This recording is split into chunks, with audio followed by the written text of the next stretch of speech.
Hey guys, I'm Nikki Sizemore. Welcome to my kitchen and welcome back to my channel. Today I've got a recipe for you that is guaranteed to make any day better.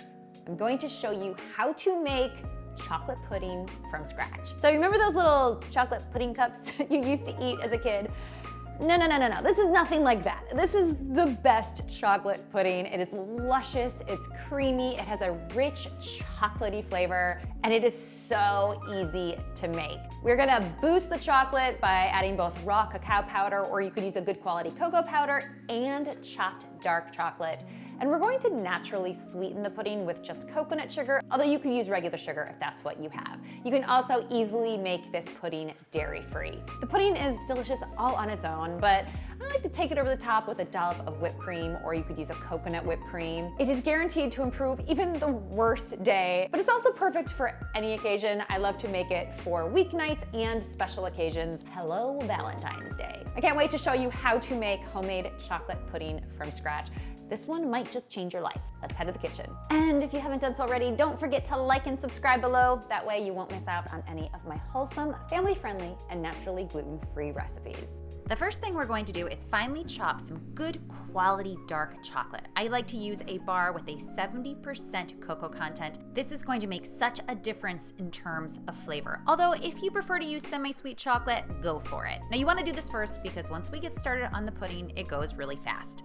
In a medium saucepan, add 2 tablespoons of raw cacao powder or good quality cocoa powder. I love using cacao powder because it's richer in flavor and higher in antioxidants. I'm also adding coconut sugar, or you could use regular sugar, cornstarch, which is going to thicken the pudding, and some salt. Whisk this together until everything is evenly combined. Next, add 2 cups of milk. For the best flavor, go for whole milk or 2% milk, or canned coconut milk for a dairy-free chocolate pudding. Whisk this together and then put the pot over medium heat. Cook the pudding, whisking constantly until it comes to a full boil. At this point, reduce the heat to a simmer and let it cook for about 30 seconds longer. Remove the pot from the heat, and then we're going to stir in vanilla extract and that chopped dark chocolate. Whisk this together until the chocolate is completely melted and the pudding is satiny smooth. Before we eat the pudding, we need to chill it down, and that is going to thicken it further. Pour it into a bowl, or you can pour it into individual serving cups, and then cover it with plastic wrap, pressing the wrap directly onto the surface of the pudding. This is going to prevent a skin from forming. Refrigerate the pudding for at least 45 minutes or up to 4 days, and now it's time to serve. Give it a good stir. You can see how creamy this pudding is. And we're gonna spoon it into serving bowls, or you can use glass cups like I'm using here.